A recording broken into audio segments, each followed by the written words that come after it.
Bismillahirrahmanirrahim. Assalamualaikum warahmatullahi wabarakatuh. Selamat pagi anak-anak. Apa kabarnya hari ini? Semoga kalian dalam keadaan baik, sehat walafiat ya. Tetap jaga kebersihan dan juga kesehatan, supaya kalian bisa mengikuti pelajaran daring dan juga pelajaran luring di sekolah. Nah, di pertemuan kali ini, kembali lagi bersama dengan Ibu Indri, di mata pelajaran otomatisasi tata kelola keuangan. Pada hari ini kita akan membahas mengenai pendokumentasian bukti-bukti transaksi. Nah, sebelumnya kita kan sudah mempelajari itu mengenai penerimaan dan juga penggunaan anggaran.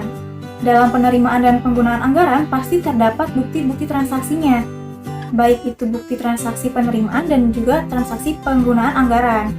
Nah, di sini akan kita bahas semua bukti-bukti transaksi apa saja sih yang ada pada penerimaan dan penggunaan anggaran.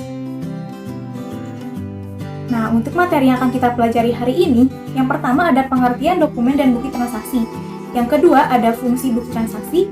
Yang ketiga ada jenis-jenis bukti transaksi. Yang keempat ada prosedur pendokumentasian bukti-bukti transaksi atau bukti-bukti anggaran.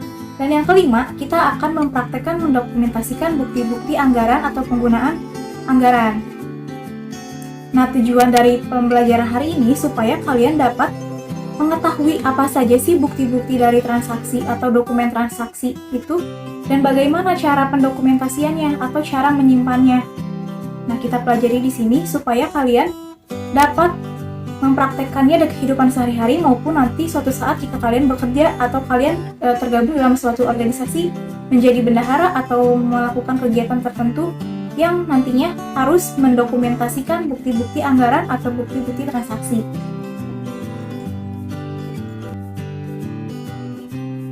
Nah, yang pertama di sini akan kita bahas mengenai pengertian dokumen dan bukti transaksi. Di sini kata kuncinya ada dokumen dan bukti transaksi. Dokumen itu merupakan lembaran yang mempunyai nilai yang dapat digunakan sebagai bukti kejadian atau peristiwa. Nah, jadi dokumen itu merupakan file atau lembaran-lembaran. Sedangkan transaksi ini merupakan kegiatan atau kejadian peristiwa yang dapat menimbulkan aksi dan juga reaksi. Nah, jadi dokumen transaksi adalah lembaran atau kertas yang berharga yang mempunyai nilai dapat digunakan sebagai bukti suatu peristiwa atau kejadian yang dapat menimbulkan aksi dan juga reaksi. Nah, sedangkan bukti transaksi sendiri pengertiannya itu merupakan formulir yang digunakan dalam perusahaan untuk melakukan pencatatan pertama kali atas transaksi-transaksi atau kejadian yang terjadi dalam perusahaan tersebut. Nah, biasanya ini dibuat sendiri dari perusahaan tersebut ataupun dari luar perusahaan. Nah, bukti transaksi ini menjadi bukti yang autentik terjadinya suatu transaksi atau penggunaan anggaran.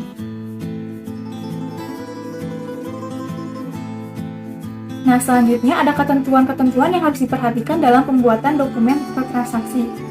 Yang pertama, setiap pengeluaran keuangan harus dibuktikan dengan bukti transaksi yang sah. Nah, bukti transaksi ini dikatakan sah apabila telah disetujui atau diketahui oleh penanggung jawabnya dan juga telah dibayarkan lunas oleh bendahara. Yang kedua, pembayaran baru dapat dilakukan setelah pekerjaan selesai dilaksanakan dan dibuktikan dengan tanda terima atau dibuktikan dengan bukti transaksi yang telah ditandatangani oleh penanggung jawab, penerima bantuan operasional atau penerima anggaran tersebut. Nah, yang ketiga, bukti pengeluaran atau kwitansi untuk belanja barang harus dibubuhi atau disertakan dengan materai sesuai dengan ketentuan yang berlaku. Nah, biasanya ketentuan-ketentuannya itu untuk pembelanjaan yang di bawah 250.000 atau pembelanjaan yang kecil itu tidak memerlukan materai. Sedangkan untuk pembelanjaan yang antara 250.000 sampai dengan 1 juta itu harus memakai materai 3.000. Sedangkan untuk pengeluaran atau transaksi di atas 1 juta itu harus menggunakan materai 6.000 dan ditandatangani setelah dicap supaya lebih sah. Nah, yang keempat, bukti pengeluaran atau kwitansi harus memuat uraian atau keperluan pembayaran. Nah, jadi ini ditandatangani oleh pihak pertama dan diberikan tanggal dan juga nomor bukti pengeluarannya.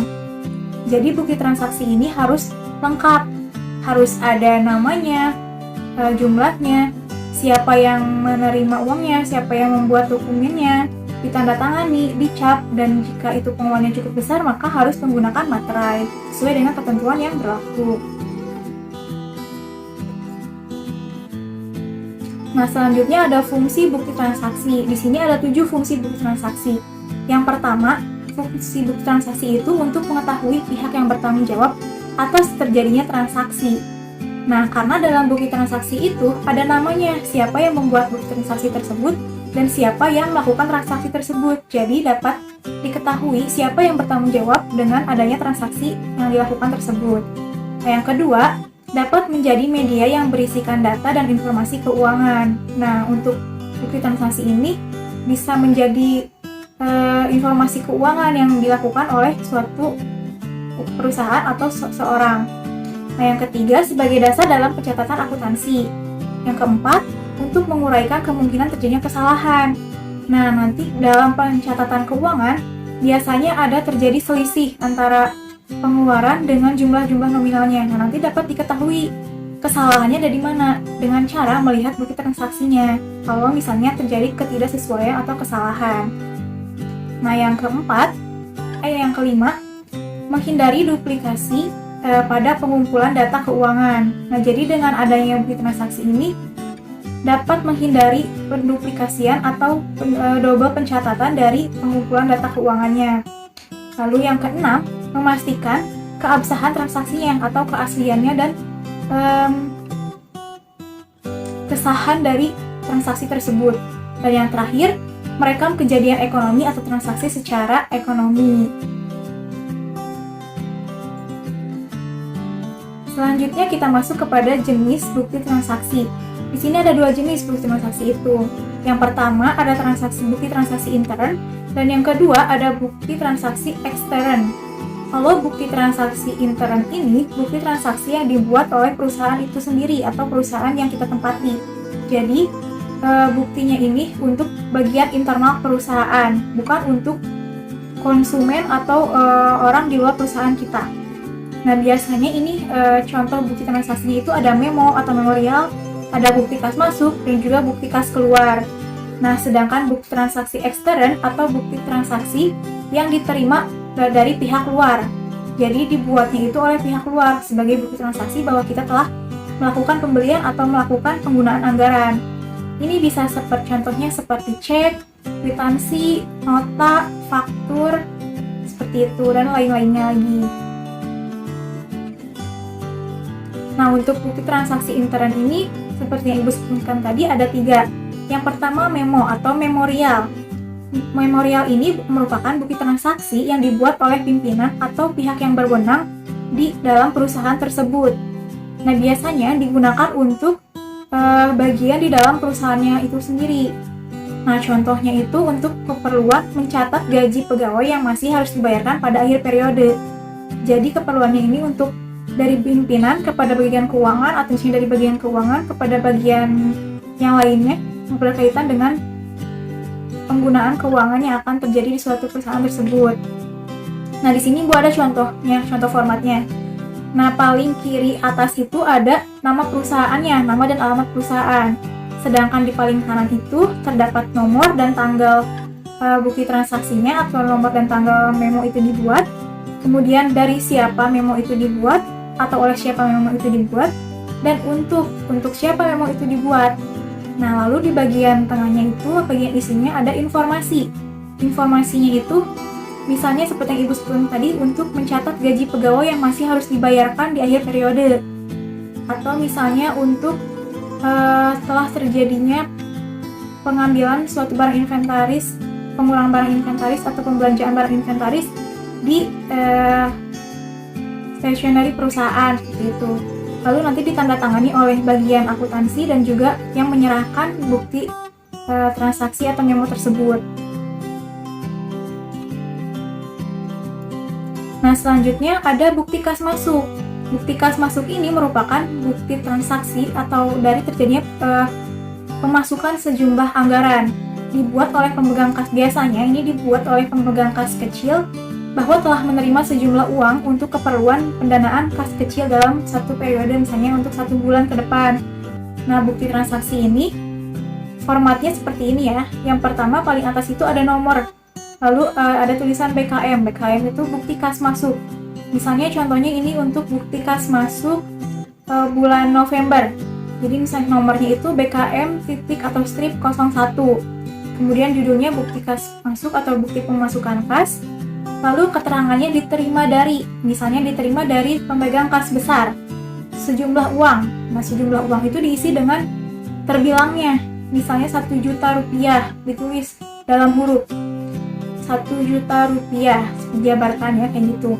Nah, untuk keperluannya misalnya untuk keperluan pendanaan kas bulan November atau untuk keperluan belanja bulan November, seperti itu.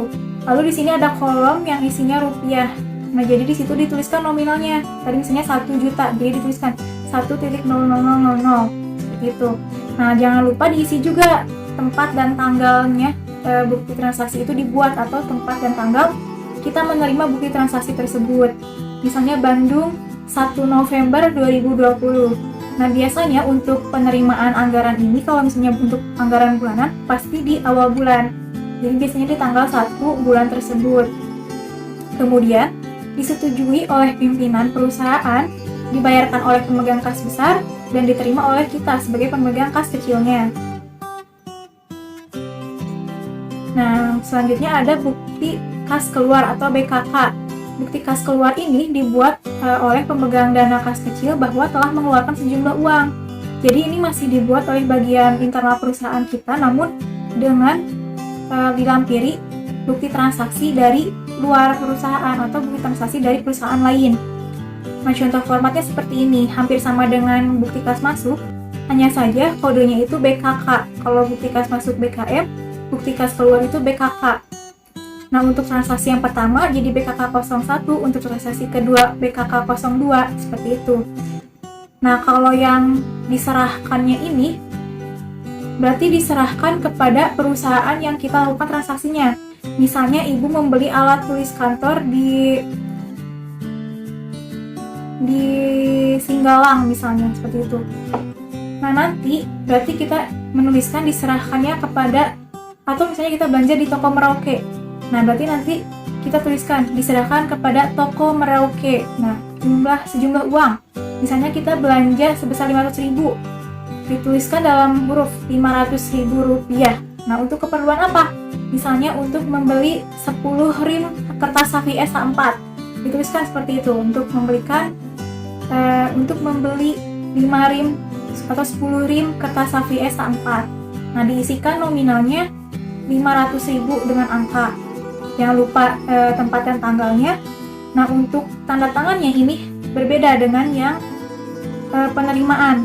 Tapi kalau disetujuinya itu sama, disetujui oleh pimpinan perusahaan, dibayarkannya oleh kita karena kita yang mengeluarkan uang, dan diterima oleh kasir dari toko Merauke tersebut. Nah, jadi diterima oleh pimpinan, dibayarkan oleh kita sebagai pengeluar keuangannya, dan diterima oleh kasir dari toko tersebut. Bedanya dengan bukti kas masuk, kalau bukti kas masuk dibayarkan oleh pemegang kas besar kepada kita, dan diterimanya oleh kita sebagai pemegang kas kecilnya. Sampai di sini bisa dipahami ya. Nah, selanjutnya ada bukti transaksi eksternal atau bukti transaksi ekstern. Yang pertama ini ada kwitansi. Nah, kwitansi ini merupakan bukti penerimaan uang atau pembayaran yang ditandatangani oleh pihak yang menerima uang dan diberikan kepada pihak yang membayar. Nah, misalnya kita membeli di toko Merauke tadi. Jadi kwitansi ini berasal dari toko Merauke, dibuatkan oleh ditandatangani oleh toko Merauke, dan diterima nantinya dibawa oleh kita kwitansinya. Nah, biasanya kwitansi ini ada dua bagian atau dua sisi. Untuk sisi yang sebelah kiri itu untuk mencatatnya di si pemegang buku kwitansinya, sedangkan sebelah kanan diberikan kepada kita yang telah membayar atau kepada pembeli yang telah membayarkan sejumlah uang. Nah, di sini ada format kwitansinya.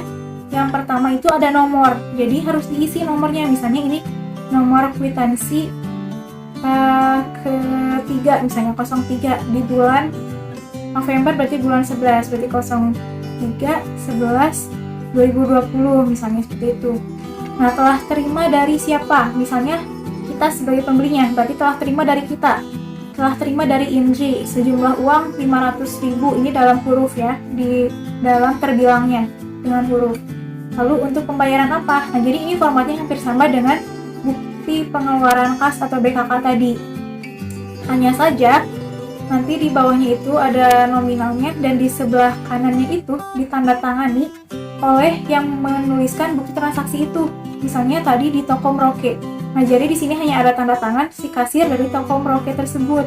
Jangan lupa diberi tempat, tanggal, dan tahunnya.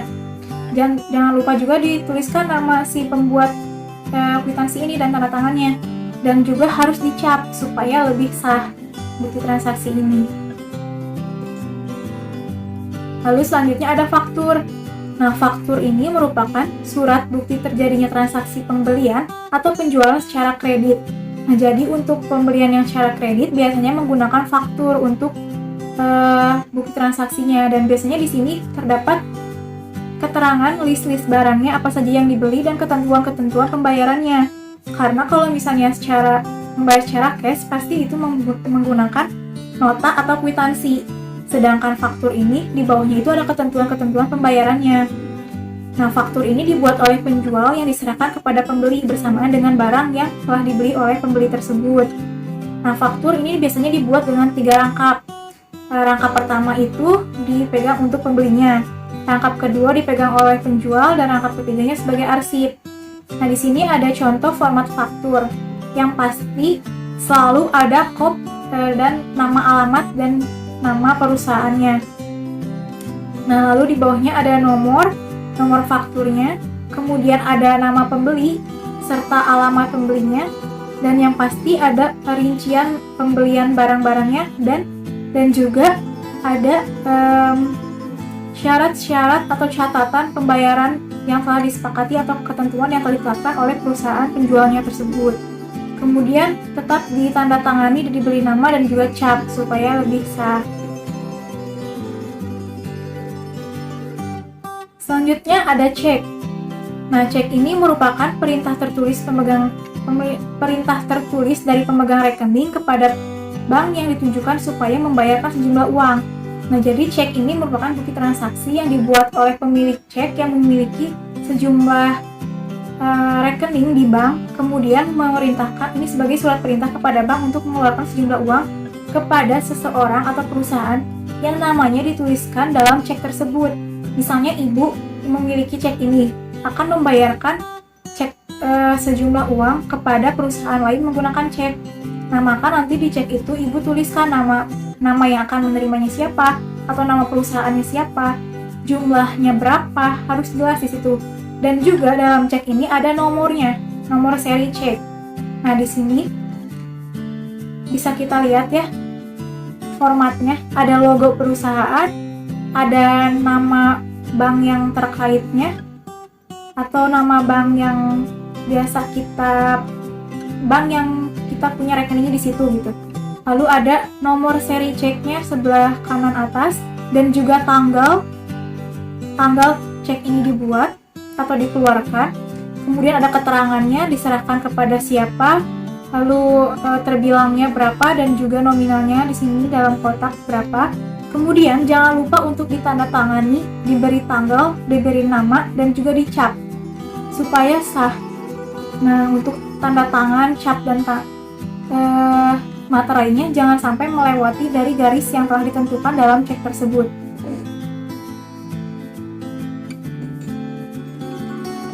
Selanjutnya ada biliat giro. Nah, ini hampir sama seperti dengan cek.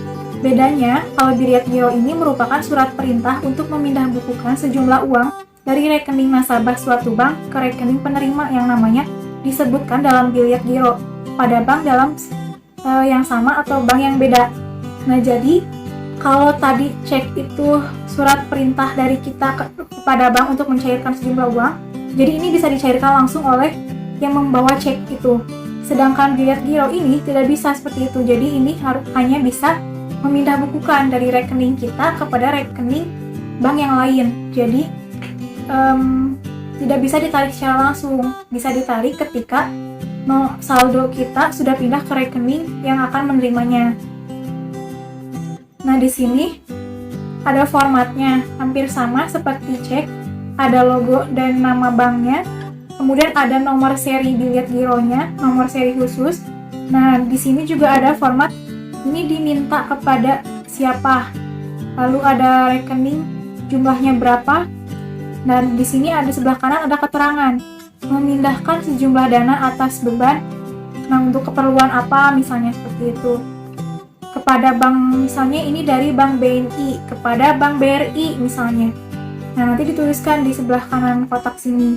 Dan jangan lupa untuk ditandatangani dan dicap nama perusahaan kita. Atau cap dari seseorang yang memberikan dilihat giro ini. Nah, selanjutnya ada nota kontan. Di sini nota itu ada nota kontan, nota debit, dan juga nota kredit. Yang pertama ini ada nota kontan. Nota kontan adalah bukti transaksi terjadinya pembelian secara tunai. Nah, nota kontan ini sama seperti kwitansi fungsinya. Hanya saja di sini ada kolomnya. Kalau tadi kwitansi langsung hanya deskripsi saja untuk pembelian apa.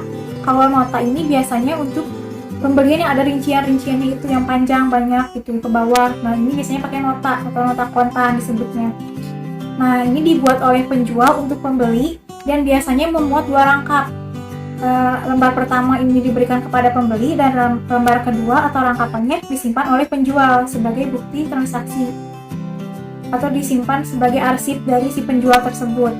Nah, di sini ada formatnya, pasti ada nama perusahaan dan alamatnya, lalu ada nomor dan tanggal dibuat atau dikeluarkannya nota kontan ini, serta ada kolom deskripsi atau kolom barang-barang yang dibeli dari nomor, nama barang, jumlah, harga satuan, total, dan juga pasti harus ditandatangani oleh penjualnya dan yang menerima. Biasanya tanda tangannya dari tanda tangan penjual dan juga yang menerima nota kontan ini. Nah, di sini ada nota debit dan nota kredit. Ini tuh merupakan pengembalian dari barang yang telah dibeli atau return. Nah, biasanya untuk mengembalikan barang, kalau di perusahaan itu harus, misalnya kita sudah mengirimkan barangnya itu dari penjual tidak sesuai. Nah, kita sebagai pembeli untuk mengembalikan barang itu, kita harus membuatkan nota debitnya. Jadi nota debit ini dibuatkan oleh pembeli untuk mengembalikan atau mengkomplain barang tersebut kalau tidak ada ketidaksesuaian dari barang yang dibeli. Nah, ini formatnya ya, misalnya ini ada nama perusahaan dan alamatnya, tanggal, dan ditujukan kepada toko apa barang itu kita dibeli itu di toko mana. Nah, ini contoh isinya. Dikirim kembali 10 galon air minum aqua karena tidak sesuai dengan pesanan seharga 50.000 dan rekening ini telah didebit. Nah, jadi ini dibuat oleh pembeli. Kemudian nota kredit. Nota kredit ini dikeluarkan oleh pihak penjual. Nota kredit ini berfungsi untuk bahwa penjual telah menerima pengembalian barang dari pembeli yang tidak sesuai itu. Jadi menandakan bahwa sebagai alat persetujuan dari penjual kalau dia telah menerima pengembalian barang yang tidak sesuai tersebut. Nah, di sini bisa keterangannya diterima kembali, misalnya 2 buah papan tulis putih whiteboard karena rusak seharga 36.000 dengan rekening yang telah dikredit. Nah, nanti bisa dikembalikan dengan barang yang baru atau misalnya pengembalian uang sesuai dengan kesepakatan antara penjual dan pembeli tersebut. Namun biasanya pasti diganti dengan barang yang baru. Seperti itu ya, semoga bisa dipahami. Nah, selanjutnya ada bukti setoran bank. Yang terakhir ini bukti transaksi ekstern yang merupakan bukti setoran bank itu merupakan catatan transaksi atau slip setoran yang disediakan oleh pihak bank untuk digunakan pada saat atau setiap melakukan setoran uang kepada bank.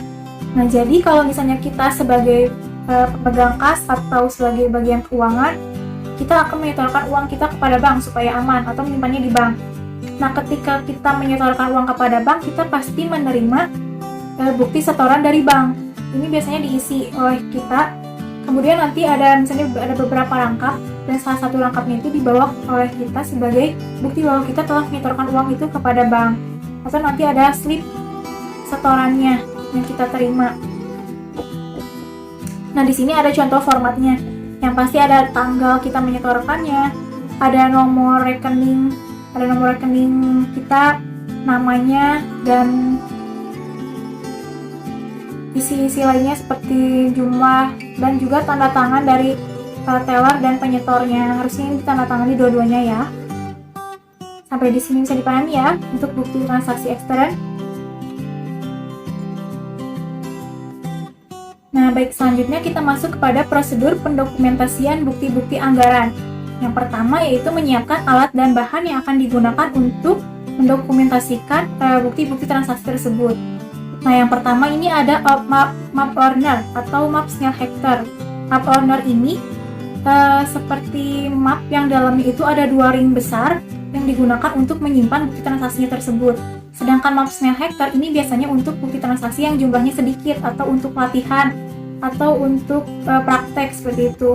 Sama, jadi ada lubangnya untuk menyapitkan di bukti transaksi tersebut. Lalu yang kedua ada guide. Nah, guide ini untuk transaksi ada guide debit dan juga kredit. Nah, bentuknya ini ada yang vertikal dan juga ada yang horizontal. Nah, yang ketiga ada perforator.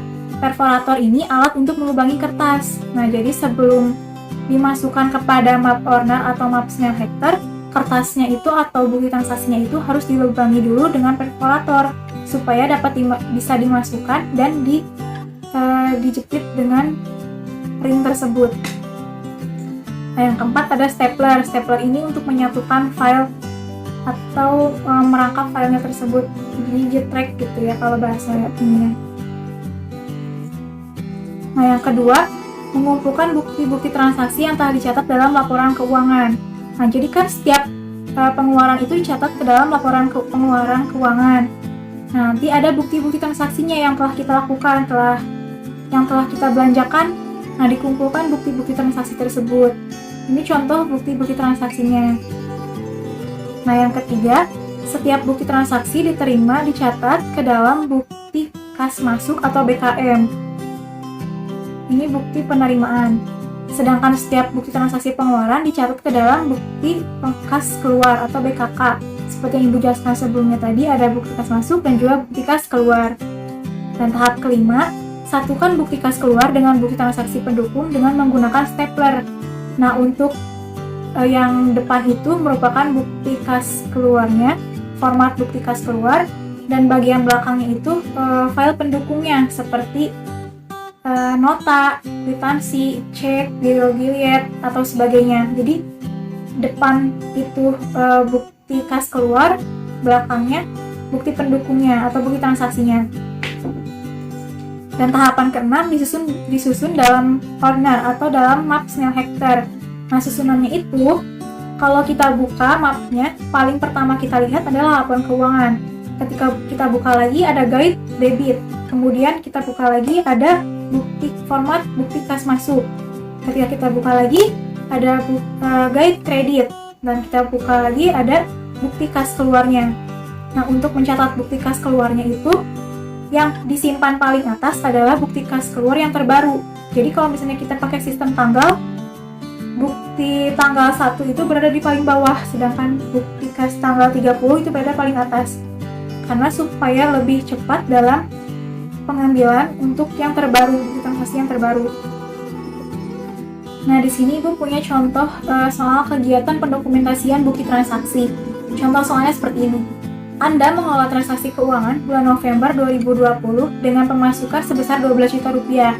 Dan saldo bulan sebelumnya itu 1 juta rupiah atau saldo bulan Oktober berarti ya. Nah, ingat ya, jadi pemasukan bulan November itu 12 juta rupiah, sedangkan saldo sebelumnya 1 juta rupiah. Nah, selama bulan November ini telah terjadi pengeluaran seperti berikut ini. Nah, yang pertama, pada tanggal 4 November, membeli 2 rim HVS dengan harga 1 rimnya itu 45.000. Jadi, add 45.000. Nah, kalau 2 rim berarti 90.000. Jadi, add ini harga satuan. Lalu yang kedua, tanggal 8 November membayar sewa villa untuk acara family gathering karyawan seharga 7.500.000 rupiah.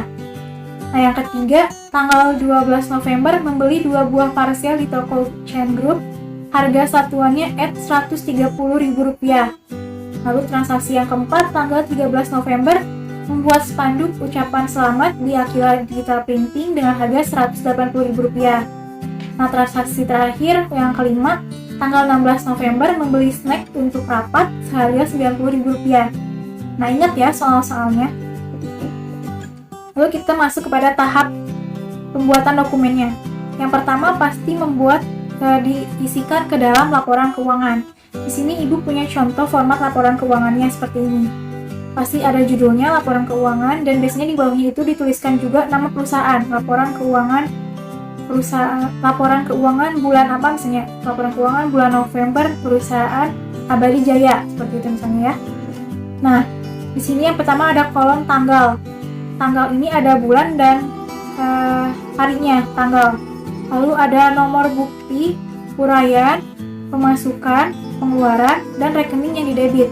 Nah, untuk rekening yang didebit ini kolom-kolomnya bisa menyesuaikan dengan pengeluaran yang sering dilakukan oleh perusahaan tersebut.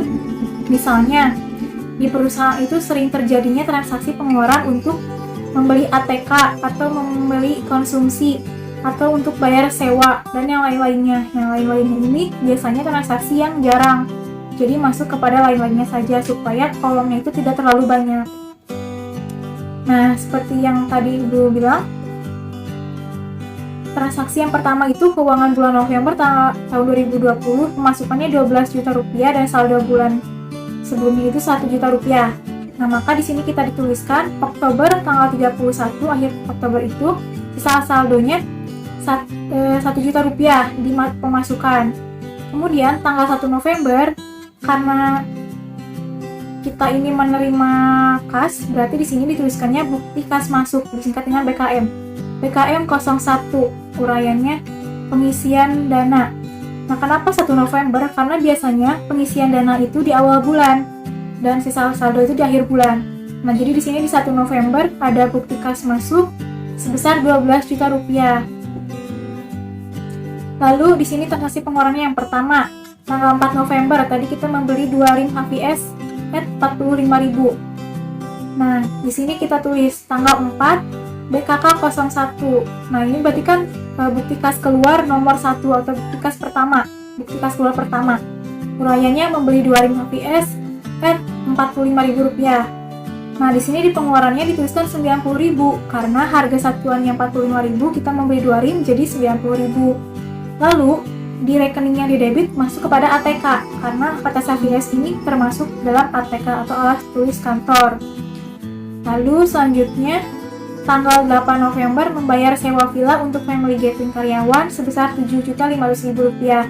Nah, ini merupakan bukti kas keluar nomor 2. Nah, jadi kita tulis di sini BKK 02 untuk sewa villa, pengeluarannya Rp7.500.000. Di sini ada keperluan debitnya untuk sewa. Lalu yang ketiga, tanggal 12 November kita membeli 2 buah parcel di toko Chan Group. Maka di sini kita tulis BKK 03 membeli 2 buah parcel at Rp130.000.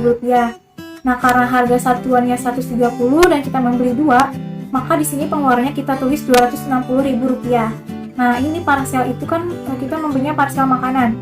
Jadi masuk kepada konsumsi. Kemudian tanggal 13 November membuat spanduk ucapan selamat di Aquila Digital Printing seharga Rp180.000. Nah, ini merupakan bukti kas yang keempat. Jadi kita tulis BKK 04. Uraiannya biaya spanduk ucapan selamat, kemudian pengeluaran di sini Rp180.000 dan ini masuk kepada rekening yang didebit, masuknya lain-lain. Lalu yang kelima ada tanggal 16 November membeli snack untuk rapat. Nah, di sini BKK 05, uraiannya membeli snack untuk rapat, pengeluarannya sebesar Rp90.000 karena snack rapat ini merupakan konsumsi, jadi di rekening yang didebit masuk kepada konsumsi. Nah, jangan lupa untuk di total keseluruhan pemasukannya berapa di bulan itu, total pengeluaran di bulan itu berapa, dan di sini juga di sampingnya ada rekening yang didebit, ini masing-masing totalnya itu jika dijumlahkan totalnya harus sama dengan total dari pengeluaran. Jadi harus balance. Kalau nggak balance berarti ada yang salah input. Lalu saldo di bawah ini merupakan pemasukan dikurangi dengan pengeluaran. Jadi saldonya dari 13 juta dikurangi 8.120.000 menjadi 4.880.000. Kemudian di bawahnya jangan lupa untuk diberi tanggal dan juga ditandatangani oleh pimpinan perusahaan dan kita sebagai pemegang kasnya. Sampai situ bisa dipahami ya untuk laporan keuangannya. Nah, selanjutnya kita masuk kepada membuat bukti kas masuk atau BKM. Nah, di sini kan tadi kita mengelola transaksi keuangan bulan November dengan penerimanya 12 juta rupiah. Maka di sini kita buat bukti kas masuknya. Diterima dari pemegang kas besar sejumlah uang 12 juta rupiah untuk keperluan pengisian dana kas kecil. Di sini dituliskan nominalnya, lalu disetujui oleh pimpinan perusahaannya, misalnya namanya Indra Damara, kemudian dibayarkan oleh Puspitasari sebagai pemegang kas besarnya, dan diterima oleh Indri Nurul Aini sebagai penerima kas kecil, pemegang kas kecilnya. Selanjutnya membuat bukti kas keluar atau BKM. Nah, di sini ada bukti kas keluar. Contohnya itu tanggal 4 November membeli 25 HVS. Tadi harganya 90.000 ya. Di sini bisa dilihat sebelah kanan ada bukti transaksinya. Maka kita buatkan BKK-nya. Di sini BKK 01 karena ini merupakan transaksi pertama di bulan November atau pengeluaran pertama di bulan November.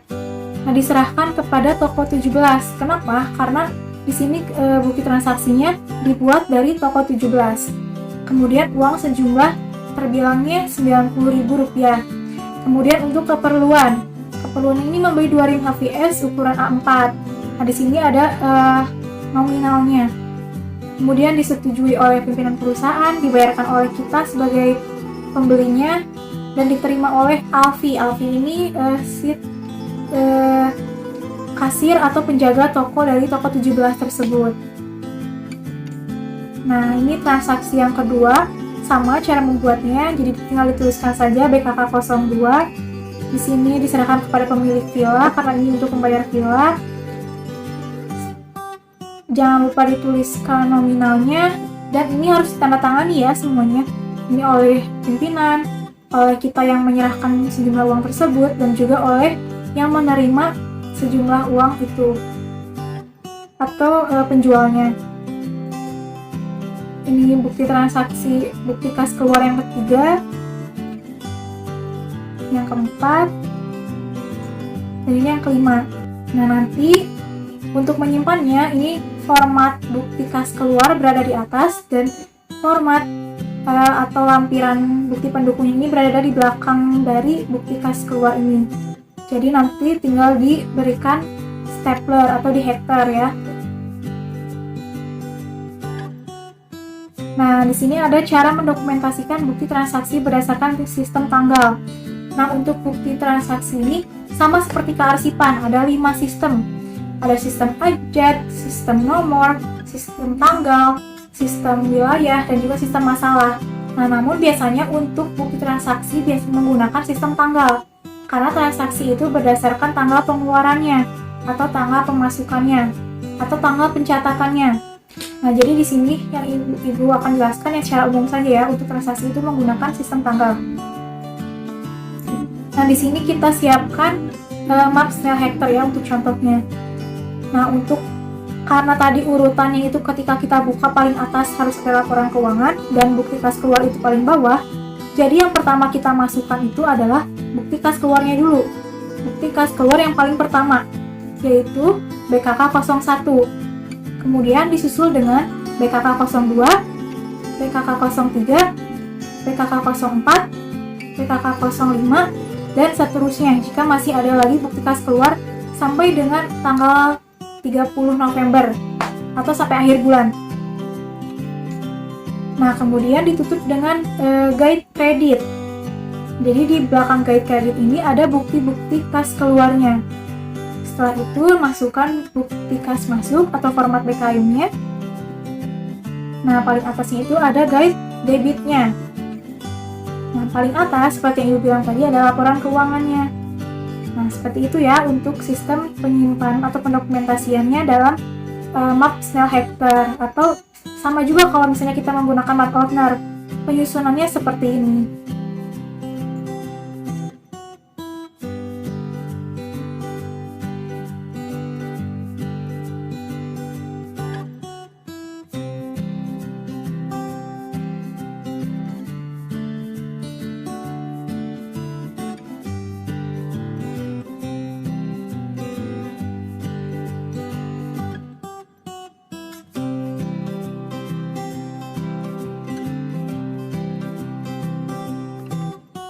Nah, sekian materi kita hari ini. Semoga bisa dipahami ya, dan dapat bermanfaat bagi kita semua. Jika masih bingung atau masih ada yang ingin ditanyakan, silakan bertanya langsung kepada Ibu ya, melalui WhatsApp, atau bertanya di grup kelas pembelajaran. Jika ingin tanya langsung secara luring juga boleh ketika kalian mendapatkan jadwal luring di sekolah. Sampai di sini materi kita hari ini, semoga bermanfaat bagi kita semua. Sampai bertemu di pertemuan selanjutnya. Tetap jaga kesehatan, jaga kebersihan, dan juga jangan lupa belajar dan mengerjakan tugas-tugas yang diberikan oleh ibu maupun guru-guru yang lainnya. Terima kasih. Wassalamualaikum warahmatullahi wabarakatuh.